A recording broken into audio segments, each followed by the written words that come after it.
what needs to happen for the Chicago Bears to win Super Bowl 55. Now, before you guys reply in the comments with things such as the other 31 teams need to stop existing or you need to wake up from your dream, let me just say crazier things have happened. And also, it's not like I'm suggesting a team like, for instance, the Jaguars or the Redskins, teams that are really absolutely have no shot here. Obviously, in terms of their just roster not being good enough to win a Super Bowl. I'm talking about a Bears team that, again, and I will get into this, that was just 2 years removed from making the playoffs and going far in the playoffs if it wasn't for everybody's least favorite kick of all time, the double doink. So, what is going on, y'all? Faiz Sports Talk back at it with another video talking, of course, some NFL. I'm here to talk about the Bears and talk about how I believe they can win Super Bowl 55. So I will nail down, as you can see on the board behind me, all the steps that need to happen for the Bears to win Super Bowl 55. Before I get into that, if you're new to the channel, welcome, and make sure to go at it and subscribe if you have not already, because I do put out a ton of NFL content, especially Bears, and you're not going to want to miss out. And for you not to miss out, you should really hit that bell icon and be notified every time I drop a new video. And you should really follow me on my social media platforms. Links, as always, in the description. Instagram, Twitter, whatever it is. Do what you got to do. Reach out to me, and I'll reach back out. Thank you. With that being said, let's get into it. Okay, so as you guys can see behind me, we got the question, what the Bears need to do to win Super Bowl 55. So I will list out the steps right here. And we'll start with the easiest, most obvious ones, and then we'll get into the ones that are a little bit more harder, a little bit more complicated. Okay, so get ready. It's a football meat sandwich. Okay, tons of education here I'm dropping. Let's get into it. So the first one is really, again, like I said, the most obvious one, because this is something that needs to happen. All of these pretty much need to happen, but this one absolutely needs to happen, which is the Bears defense must be best in NFL. Okay? So, again, I said pretty obvious, right? Why? Because, number one, the Bears defense right now is their biggest strength. Okay? We all know how vicious this defense is with Khalil Mack, with Eddie Jackson, with Akeem Hicks. You know, we just added Robert Quinn in free agency. You got Roquan Smith, Kyle Fuller. Again, the list goes on and on, right, about all of the studs that we have on the defensive side of the football. Well, the Bears defense must be the best in the NFL. It's not good enough to just be a top 10 defense, even maybe a top 5 defense. You pretty much have to be the best defense in the NFL, because for the Bears to be able to win a Super Bowl, their strength needs to be the best strength, because on the other side, on the offense, which I'll get into in a second, it's not even average, right? It's fairly below average. And so when it's kind of, on a different scale like that, where the defense is so much better than the offense, well, the defense needs to carry its weight a little bit more. And we saw this in 2018 when the Bears defense was so dominant, they led the NFL in turnovers. That all needs to happen for the Bears to be able to win the Super Bowl. So that's the number one step. Let's get into the next step, okay? So the next step for the Bears right here is going to be with regards to their running game, okay? So run game needs to be, and I'm not going to be as strict with this one because I'm not going to say the best in the NFL. I'm going to say top 10 though, okay? And again, I go back to that 2018 season. Why? Because the Bears won 12-4. They obviously made the playoffs. They literally lost on a last-second kick. And a lot of people picked the Bears to get to the Super Bowl. I remember Louis Riddick, who was an analyst on ESPN.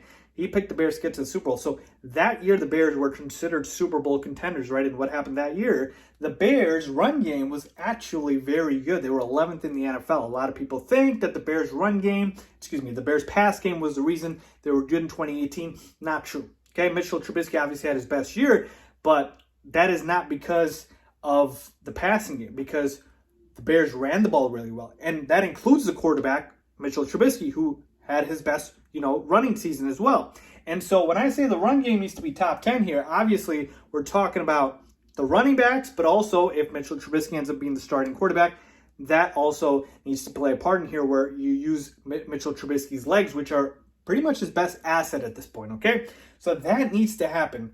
And again, as you will see in my later steps, it really, really plays a part into everything else. So these two have a trickle-down effect, especially this one. The run game last year was abysmal. And I believe this was a big reason why the Bears played and finished as poorly as they did at 8-8, because they couldn't run the football at all. It was sloppy. It was inconsistent. It was erratic. It was just all over the place. And first of all, there were no running holes. Obviously, the offensive line was not good. They couldn't run block. The Bears brought in some offensive line depth, but the biggest change they made was bringing in a new offensive line coach in Juan Castillo. So hopefully a schematic change with the O-line will fix that, open up running lanes for the Bears' second-year running back now in David Montgomery, who I believe is going to have a breakout season. So you got David Montgomery, and you got Tariq Cohen, who's a little undersized, but he's a good space scat back. And so it's really, up to David Montgomery, to me, to be able to carry this run game. And I believe the Bears should feed him the rock, because last year, even though, like I said, the running game room was scarce, he was still able to make something out of nothing. The dude almost had 900 yards. And if you watch the games, you literally couldn't believe it, right? 900 yards over the season, obviously. On 3.7 yards per carry, which is really bad. But like I said, that's just how talented he was, because he was able to just get yards when there weren't any. So the Bears' run game needs to be top 10. And if you look historically at Super Bowl teams, they run the football well. Yes, we all know it's a passing league, but you need to be able to run the football. And especially when you don't have a quarterback that you can just, say, hey, go ahead and win us the game, like the Bears don't. And one other point, remember last year, I know they didn't win the Super Bowl, but 49ers were a running team. We had the Ravens that were a Super Bowl team. They were a running team. So you see how important it is to run the football. And so the Bears' run game absolutely needs to be top 10, okay, for them to win Super Bowl 55 and certainly obviously be contenders. So let's move on to number 3.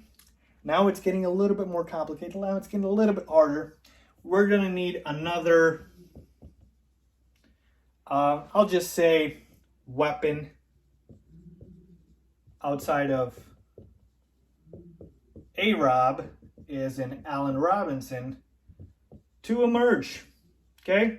So last year, we know the Bears only had one go-to guy, which was Allen Robinson. And Allen Robinson just absolutely balled out, had an incredible season, and got a lot of, respect, as he should. I still think he's very underrated, but again, he was absolutely incredible.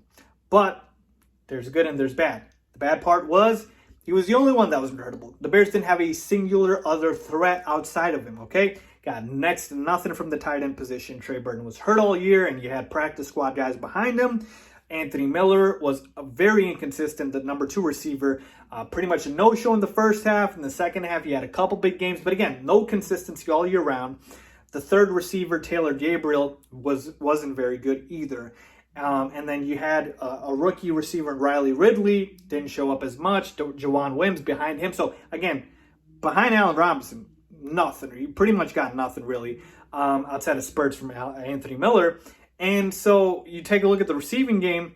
Outside of that, maybe you take a look at Tariq Cohen. He regressed, okay? Tariq Cohen's obviously a pass-catching back. So somebody besides Allen Robinson needs to emerge. And this was an issue because Mitchell Trubisky would lock on to Allen Robinson and nobody else. And that would usually, at times, get him into trouble because if defenses know where the hell you're throwing the ball, they're going to go ahead and get that guy, okay? So somebody else needs to emerge. So this season, the Bears added Jimmy Graham at tight end. They drafted Cole Kmet out of Notre Dame. They also added Darnell Mooney, a rookie wide receiver.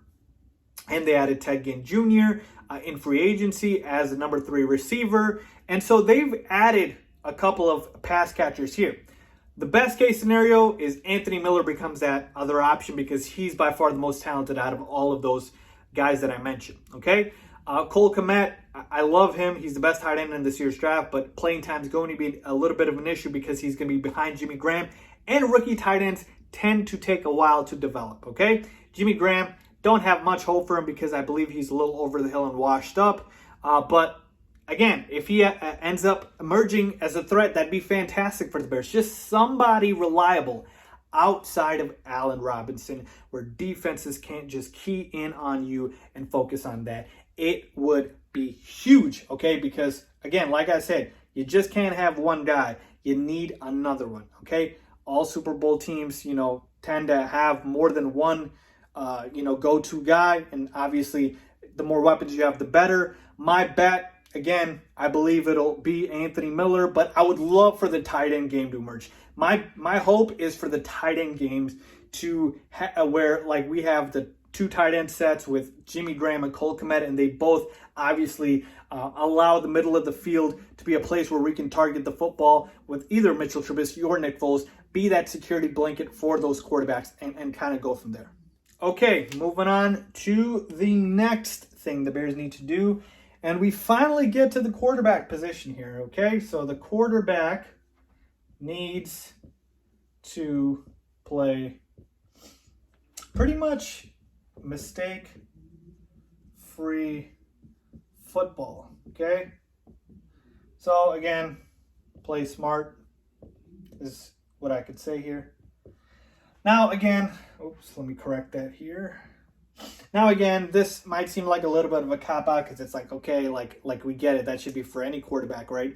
But here's the thing.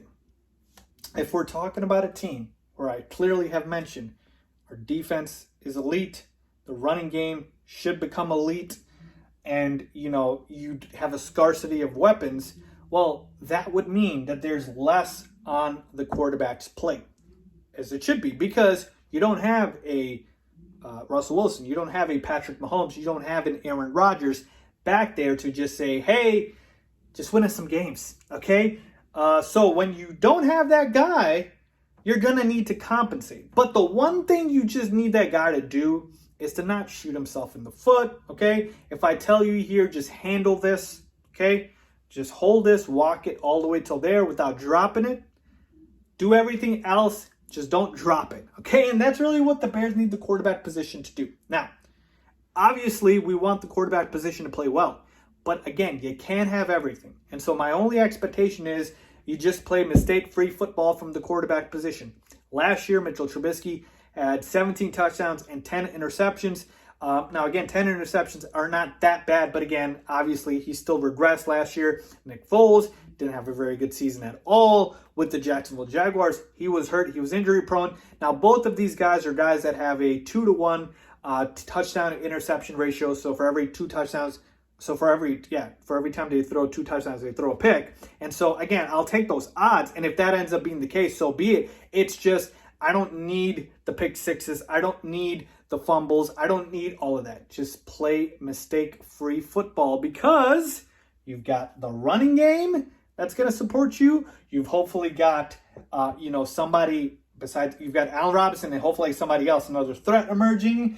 And you've got the defense, okay? So you're going to be able to lean on all these things. So, again, not as much on your plate. And if you don't have as much on your plate, you don't have to make mistakes. Because the Bears are not going to ask, hopefully, the quarterback position to go back, drop 40, 50 times, and throw, Hail Marys out here for completions, right? They're just not going to do that. And they're not going to ask that much out of the quarterback position. So the least you're going to expect is that they play mistake-free football, because that will help mitigate any sort of errors coming out from the quarterback position. So that absolutely needs to happen. And finally, the last thing the Bears need to do to win Super Bowl 55 is change the formula. Okay? And what do I mean by this? BC, which stands for ball control. Okay? So, if you have noticed a pattern here, good, you should, okay? And I actually got this inspiration a little bit from Madden when I was playing. And by the way, I won the Super Bowl in Madden with the Bears. On Madden difficulty, by the way, this was not rookie, just saying. And when I say change the formula here, this is more so obviously with the coach, Matt Nagy, okay? Last year, a big issue was the fact that the play calling was pretty abysmal, pretty atrocious, okay? Now, I like Matt Nagy as a coach, In 2018, he was phenomenal. He won Coach of the Year. I still believe in Matt Nagy, and that is why I'm saying I believe Matt Nagy can correct his mistakes. Matt Nagy's biggest issue is that he was trying to run his offense last year instead of trying to run the right offense, okay? What do I mean by that? Okay, if I have the personnel to run the offense that I have in my head, sure, go ahead and run that offense, okay? If your offense in your head was built for a guy to throw the football, on these deep completions for 30, 40, 50 yards for 30, 40, 50 times a game, and you have that guy, go for it. But if you don't have that guy or you don't have this aspect, that aspect, and you want to run that offense, it's just going to be a disaster. And that's what happened last year, okay? And so Matt Nagy needs to go ahead and adjust and say, okay, I've got a great defense. I've got a very good emerging running back that I can utilize, who doesn't have a lot of miles on his body, by the way. I've got some solid weapons that we've added. And I've got, obviously a work in progress at the quarterback position. Okay, so let me construct the offense around it. Well, what's the offense? It is BC ball control. And we've seen this with other teams in the past before. In past Super Bowl winners, we've seen teams without that, Hall of Fame, Pro Bowl type quarterback win. And when they won, it's been pretty much because of that, okay? We take a look at Peyton Manning. I know everybody thinks about Peyton Manning. Obviously, he's one of the greatest quarterbacks of all time. But when he won with the Broncos, I believe Super Bowl 50, he was not the same Peyton Manning. Von Miller won the MVP in that Super Bowl because Peyton Manning was awful that year. Okay, that was the year after he retired because he was so god-awful. And Peyton Manning pretty much had to play ball control because that defense was so dominant, okay? And so what is ball control? Ball control is basically this, okay? You control the clock because you can't play from behind. You don't want to get in a shootout with the other team. The best way for you to win the game is let your defense, let your running game control the game for you and keep the ball away as much from the other team, right? Sometimes we say, is there a defense to stop Patrick Mahomes? Is there a defense to stop, Aaron Rodgers, Tom Brady in his prime? Well, the best defense is never letting them get on the field, right? And so how do you do that? When you get the ball on offense, you waste a lot of time by running the football, okay? You're methodical. These 15-play drives, these 13-play drives, and then you score, and it's like, okay, you give the ball back to the other team's like, man, they took a lot of time. And now by the time you know it, the game's over because you wasted so much time with the ball control that they didn't even have a shot, okay? And so good ball control relies on what? You to be able to run the damn football effectively and well, which, again, that needs to happen. It also makes it so that you don't turn the football over. Again, point number 4, that needs to happen. And also that the defense is fairly dominant as well. And again, that needs to happen. And so that should be the game plan for Matt Nagy. I'm literally giving him the game plan. I hope you're listening, Matt Nagy. It's probably not. But point being is, this is the game plan, ball control, okay? This is how you win with this team. I'm not saying this is how you win a Super Bowl, period, for any team. No, it's different. But for the Bears, this is the best way to win, okay? Run the football with David Montgomery. Take your time by controlling the clock. If you're going to let the quarterback throw, make it these bootlegs, play action, these very timely throws, no mistakes, nothing cute, sexy, nothing like that. Just good old running down team's throat and taking advantage of what they see. I'm not saying don't ever throw the football, absolutely not. But I'm saying doing it at the right time, okay? And then just let your defense handle it. Because last year, the Bears offense, again, because the play calling was abysmal, offense kept doing 3 and out. And I don't care how good your defense is. If they got to keep going on the field, they're going to get gas and they're not going to be good. And the Bears defense did not end up being good, okay? So look how many good things happen with ball control. You literally give more time for your defense to rest. You take more time away from the other team. Take away more time from their team's quarterback. Okay? And you end up obviously giving yourself more of an opportunity. Okay? Because you're playing smart football. So to me, that is what needs to happen. So there you have it, folks. 5 things that the Bears need to do to win Super Bowl 55. That wasn't too bad, right? So again, the defense must be best in the NFL. Run game needs to be top 10. Another weapon outside Allen Robinson needs to emerge. Quarterback play needs to be mistake-free. And you got to change the formula with the play calling. And you got to do ball control. So again, ask yourself this. How unrealistic is this? Because I look at this, I think this is realistic. I really do. Because again, the Bears defense is very talented. And they can certainly be the best team in the NFL in terms of the defense. So this is very achievable. Then we take a look at the run game. Needs to be top 10. Well, 2018, the Bears had who at running back? They had Jordan Howard. Jordan Howard's nice. He's not anything great. I think David Montgomery's more talented. And so I definitely think they can do this. Okay, then we take a look at another weapon emerging outside Allen Robinson. I think Anthony Miller's talented enough. I think Cole Kmet is talented enough. It could be maybe Ted Jr. Who knows? Again, Jimmy Graham could have a resurgence, although I doubt it. But let's see. Let's see. So not crazy. Okay, quarterback needs to play mistake-free. I think this is possible. Again, Mitchell Trubisky, as much as people don't think that he's very good, he does not throw the football away a lot. He's not Jameis Winston, okay? And Nick Foles is certainly not either. Change the formula. This one is very attainable if Matt Nagy just gets out of his way. So again, if all these things happen, the Bears can absolutely win the Super Bowl. Absolutely beat teams like the Chiefs, like the Ravens, like the Saints, like the Bucs. Because with all those teams, what do they have? Good quarterback play, right? I can mitigate good quarterback play by never letting them see the field, by getting into this ball control and playing good defense. So let me know if you guys agree or disagree. As always, if you like the video, give it a big thumbs up. Thanks for watching.